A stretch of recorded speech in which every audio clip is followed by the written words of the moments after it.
El 17 de octubre de 2019, un solo nombre paralizó ciudades, desafió al ejército y dejó al gobierno mexicano contra las cuerdas. Ese nombre era Ovidio Guzmán. Pero lo que ocurrió en esas 12 horas fue más que una operación fallida. Fue un mensaje, fue una advertencia. Aquel día comenzó como cualquier otro en Culiacán. Tráfico, gente en las calles, niños en la escuela. Pero lo que nadie sabía era que se estaba cocinando una tormenta que haría historia. Las fuerzas especiales tenían un objetivo claro: capturar al hijo de uno de los hombres más buscados del planeta, Joaquín El Chapo Guzmán, su hijo Ovidio Guzmán López. El motivo: extradición inmediata a Estados Unidos. Lo encontraron, lo rodearon, lo arrestaron, pero lo que vino después, nadie lo esperaba. Casi de inmediato, la ciudad se convirtió en una zona de guerra. Calles bloqueadas, vehículos incendiados, fuerzas del crimen organizado tomaron posiciones estratégicas. Se reportaron enfrentamientos en múltiples puntos, incluso cerca de viviendas civiles. Los videos inundaron las redes, padres desesperados, tiroteos cerca de escuelas, y en el centro de todo, una pregunta que nadie se atrevía a responder: ¿quién tiene realmente el poder? Era un jueves normal. Nada parecía fuera de lo común hasta que una orden federal encendió la mecha: capturar a Ovidio Guzmán López, hijo del narcotraficante más infame de la historia reciente. Los elementos de la Guardia Nacional y del Ejército Mexicano rodearon una residencia discreta. Adentro, Ovidio. Lo detuvieron sin disparos, al principio. Minutos después, Culiacán ardía. Hombres armados salieron a las calles, cerraron avenidas, incendiaron vehículos. La misión: recuperar a su líder, pero también enviar un mensaje: si se lo llevan, todos perdemos. Se reportaron al menos 19 bloqueos. Hubo ataques directos a unidades militares, emboscadas y amenazas a las familias de soldados. Las autoridades federales estaban frente a un dilema imposible: mantener a Ovidio detenido o soltarlo y evitar una masacre urbana. Después de más de 12 horas de enfrentamientos, el gobierno mexicano tomó una decisión que cambiaría la historia: liberar a Ovidio Guzmán. Una decisión tomada, según ellos, para proteger vidas. Pero para muchos esa noche fue clara una cosa: el poder no está donde creemos. Ovidio se fue, tranquilo, vivo, intacto, mientras el resto del país se preguntaba ¿quién manda realmente en México? Los medios internacionales no tardaron en reaccionar. México, una vez más, en el ojo del huracán, pero esta vez no por corrupción, sino por rendirse. La población exigía respuestas. ¿Cómo un solo hombre podía poner de rodillas a todo un país? ¿Por qué se permitió que un operativo tan frágil pusiera en riesgo miles de vidas? Analistas aseguran que no fue solo un error logístico. Fue una muestra de lo que muchos ya sabían. La presencia del narco no es solo criminal, es estructural. El cártel de Sinaloa no nació ayer, con décadas de historia, recursos ilimitados y redes en todos los niveles. Ovidio representa más que un apellido. Representa continuidad, liderazgo, influencia. Y cuando se captura a alguien así, no solo se detiene a un hombre, se desafía a una estructura. Por eso, algunos se preguntan: ¿fue realmente una liberación por razones humanitarias o un mensaje codificado entre líneas? Culiacán volvió a la calma, pero no al olvido. El mensaje había sido enviado y cada autoridad lo recibió sin necesidad de una sola palabra. Para el pueblo fue una muestra de vulnerabilidad, para los rivales una demostración de fuerza y para el gobierno una herida abierta que todavía no cierra. Ovidio no ha dado entrevistas, no ha hablado, no ha respondido a nada públicamente, pero no hace falta. Su nombre ya habló por él. Cuando un gobierno suelta a un detenido por miedo, el silencio del liberado se convierte en eco eterno. Después del Culiacanazo, el gobierno prometió reforzar sus estrategias, pero algo quedó claro: No se trata solo de fuerza, se trata de control. Y ese control, Ovidio lo demostró tener al menos por un día más que nadie. Ovidio Guzmán no es un héroe, no es un símbolo de justicia, pero tampoco es un simple nombre. Es un recordatorio, una advertencia viva de que el poder a veces se escribe con sangre y silencio. ¿Y tú qué harías si el nombre que más miedo da no está en la lista de candidatos, sino en la lista de intocables? Mientras los helicópteros sobrevolaban la ciudad y los disparos retumbaban en cada esquina de Culiacán, una verdad incómoda flotaba en el aire. La línea entre Estado y crimen organizado es más delgada de lo que pensamos. Las familias se encerraron. Las escuelas evacuaron niños por los techos. Las farmacias bajaron cortinas a toda prisa. Culiacán estaba secuestrado por el miedo y por la lealtad. Porque lo que muchos no entienden desde fuera es que Ovidio no es solo un delincuente. En Sinaloa es también un benefactor, un protector, un fantasma con rostro conocido. Durante años, la familia Guzmán ha financiado fiestas, arreglado calles, pagado tratamientos médicos. Y aunque venga del dinero del narco, para muchos eso importa menos que el abandono del gobierno. Entonces, cuando Ovidio fue detenido, no solo reaccionaron sus sicarios, reaccionó una ciudad entera que en silencio aceptó que el orden aquí tiene otro nombre. Esa tarde se hablaba de francotiradores en los techos, de convoys con armas largas circulando libremente, incluso de amenazas directas contra altos mandos militares. Mientras tanto, en la residencia donde lo capturaron, Ovidio permanecía sereno, rodeado, pero no derrotado, y cada minuto que pasaba, su poder crecía. Porque a veces el poder no se mide por lo que haces, sino por lo que eres capaz de provocar sin mover un dedo. El entonces presidente Andrés Manuel López Obrador enfrentó uno de los momentos más críticos de su mandato, y cuando anunció que ordenó liberar a Ovidio para salvar vidas, el país se quebró. Muchos lo vieron como una rendición, otros como una decisión pragmática, pero todos entendieron lo mismo. El narco puede doblar al Estado, y no solo con balas, también con estrategia. Los analistas hablaron durante semanas, las redes se inundaron de teorías, pero la realidad era una sola. Ovidio Guzmán había ganado. Y no con fusiles, sino con miedo, con presencia, con un apellido que, incluso en silencio, grita más fuerte que cualquier discurso oficial. Lo más inquietante fue lo que vino después. El silencio. Nadie más habló del tema. No hubo investigaciones públicas, ni castigos, ni responsables. Todo se apagó como si nada hubiera pasado. Pero Culiacán no olvidó, y México tampoco, porque ese día algo cambió para siempre. A partir de ese 17 de octubre, Ovidio dejó de ser solo el hijo del Chapo. Se convirtió en un símbolo, un enigma, un actor con peso real en el tablero del poder mexicano. Y es que mientras muchos pensaban que el cártel de Sinaloa estaba debilitado tras la captura de Joaquín Guzmán, la realidad era otra. Sus hijos, los Chapitos, ya tenían el control de muchas operaciones. Ovidio, en especial, tenía fama de ser el más discreto, pero también uno de los más astutos. Mientras otros buscaban el protagonismo, él se movía en las sombras, tejiendo alianzas, asegurando rutas. El culiacanazo no solo expuso la fuerza del cártel, también mostró su organización militar. En menos de una hora habían coordinado bloqueos, ataques y tomas estratégicas como si se tratara de un ejército regular. Ese tipo de operación no se improvisa, no se ordena desde una celda. Se planea con inteligencia, se financia con millones y se ejecuta con disciplina. Y esa capacidad operativa fue precisamente lo que dejó en evidencia a las autoridades. Mientras el gobierno reaccionaba, ellos ya estaban 3 pasos adelante.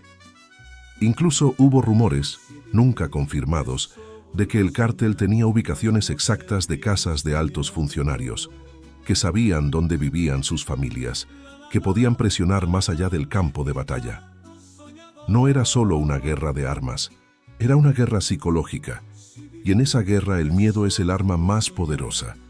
Meses después, la figura de Ovidio seguía siendo mística.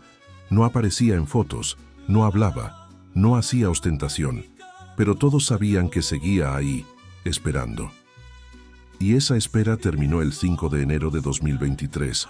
Una nueva operación, un nuevo intento, esta vez con más hombres, más fuerza, más inteligencia. Ovidio fue capturado otra vez, pero la historia no se repitió del todo. El operativo fue brutal, quirúrgico, y esta vez respaldado por un despliegue de más de 3.000 efectivos. La ciudad tembló de nuevo, hubo bloqueos, incendios, enfrentamientos, pero esta vez el gobierno no retrocedió. Fue trasladado a la Ciudad de México, recluido en el penal del Altiplano, y desde ahí comenzó el proceso de extradición a Estados Unidos. Pero incluso encerrado, el nombre Ovidio Guzmán seguía pesando, porque no se trata solo de una persona, se trata de lo que representa. El 15 de septiembre de 2023, mientras en México se celebraba el grito de independencia, en Estados Unidos aterrizaba un vuelo con un pasajero que llevaba más historia que equipaje, Ovidio Guzmán. Extraditado bajo estrictas medidas de seguridad, fue recibido por autoridades federales para enfrentar cargos de tráfico de drogas, lavado de dinero y conspiración. Pero detrás de esa extradición se ocultaban muchas más preguntas que respuestas. ¿Por qué justo en ese momento? ¿Qué acuerdos se tejieron tras bambalinas? ¿Y cuáles son las consecuencias de enviar a Estados Unidos a uno de los hijos del capo más famoso del siglo XXI? Según analistas, la decisión fue estratégica. En plena tensión diplomática con Washington, el gobierno mexicano necesitaba enviar una señal de cooperación, y nadie mejor que Ovidio para eso. Pero también se dice que la presión vino del exterior, que agencias como la DEA y el FBI habían intensificado exigencias, luego de años de frustraciones con operativos fallidos. Lo cierto es que el traslado fue milimétrico. Nadie supo hasta que ya estaba fuera. Ningún medio tuvo acceso, ninguna filtración, silencio absoluto. Y eso por sí solo ya es inquietante, porque si antes Ovidio podía mover una ciudad desde su escondite, ¿qué podría hacer ahora desde una corte internacional, rodeado de abogados, fiscales y acuerdos? Hay quienes temen que su testimonio destape redes enteras de corrupción. Otros creen que jamás hablará, que su código es de hierro, que prefiere cadena perpetua a traicionar su linaje. Pero lo que es claro es que aunque el cuerpo de Ovidio esté en una cárcel de Chicago, su sombra sigue en México, y el cártel de Sinaloa no ha mostrado signos de debilidad. Al contrario, desde su extradición se han reportado ajustes, nuevos liderazgos y una expansión silenciosa hacia nuevas rutas, como si ya estuvieran preparados, como si supieran que este día llegaría.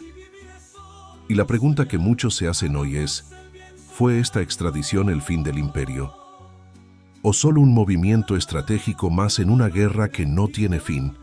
Mientras Ovidio enfrenta su proceso judicial en suelo estadounidense, en las calles de Sinaloa, su nombre sigue siendo pronunciado con respeto y con miedo. Porque el verdadero poder no siempre necesita un trono. A veces basta con el recuerdo de lo que alguien es capaz de hacer. Las redes del cártel de Sinaloa no solo están intactas, sino que han evolucionado, se han sofisticado. Ya no se trata solo de drogas. Se trata de datos, criptomonedas, influencers pagados y estructuras que se infiltran en licitaciones, instituciones y gobiernos locales.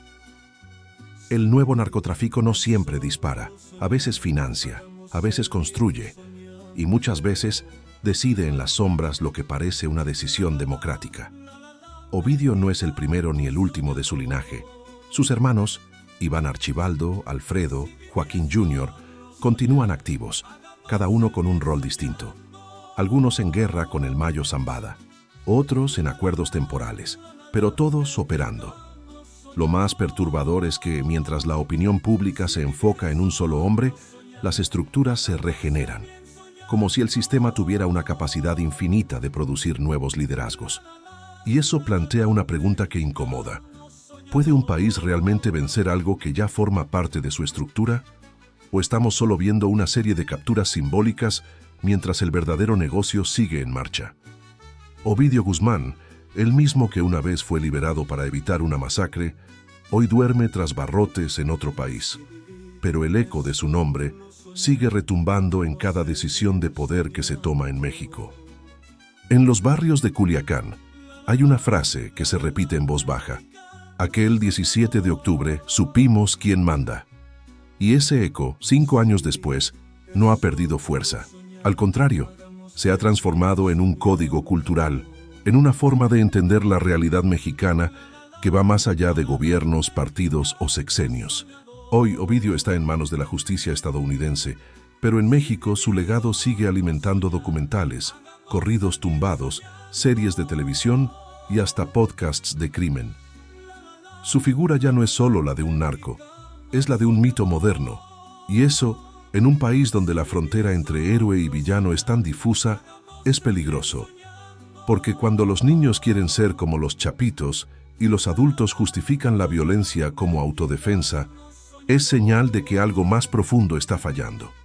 Las autoridades mexicanas han intentado cambiar la narrativa, invertir en programas sociales, militarizar regiones enteras, intervenir con inteligencia, pero el problema no es solo táctico, es simbólico.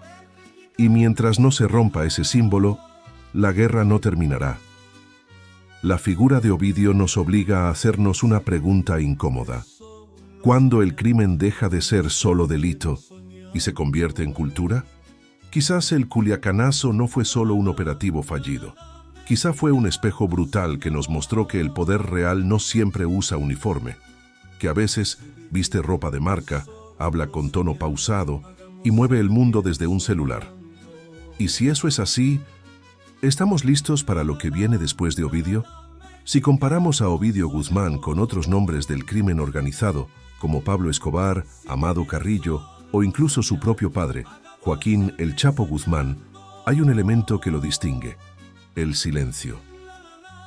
Mientras que Escobar construyó un imperio con propaganda y El Chapo fue capturado y exhibido varias veces por los medios, Ovidio se mantuvo siempre en la sombra.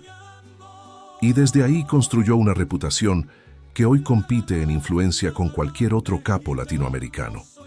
Según cifras no oficiales, el ala de los chapitos dentro del cártel de Sinaloa genera ingresos por encima de los $1.500 millones al año. Solo eso los pondría por encima de muchas empresas legales en América Latina. Y mientras Joaquín Guzmán fue extraditado como un trofeo para la DEA, el caso de Ovidio es diferente. Su captura no fue celebrada por el pueblo. No hubo aplausos, hubo miedo, porque su detención no representa una victoria, representa una amenaza de reacción. Hoy, Ovidio tiene más menciones en redes sociales que muchos presidentes latinoamericanos. Su figura está en canciones, series, libros y conversaciones de sobremesa. Incluso desde la cárcel, su legado sigue creciendo, no como el de un héroe, sino como el de un código. El código del narco moderno, invisible, inteligente, simbólico y cruel. En comparación con otros capos, Ovidio representa una nueva generación. No busca el respeto con violencia pública, sino con control silencioso. No necesita aparecer en los medios, porque ya vive en la mente colectiva. Y mientras más se intente borrar su nombre, más parece fortalecerse. Porque lo que representa Ovidio Guzmán no se puede encerrar en una cárcel. Se hereda, se aprende, se glorifica, y eso es quizá lo más peligroso de todo. La historia de Ovidio Guzmán no es solo la de un criminal, es la de un sistema que permite que el crimen se institucionalice, que un apellido se convierta en sinónimo de poder, miedo y lealtad. Porque el verdadero problema no es que un hombre paralice una ciudad, es que pueda hacerlo 2 veces y seguir siendo leyenda. Su captura, su liberación y su extradición no son episodios aislados, son partes de un mismo círculo.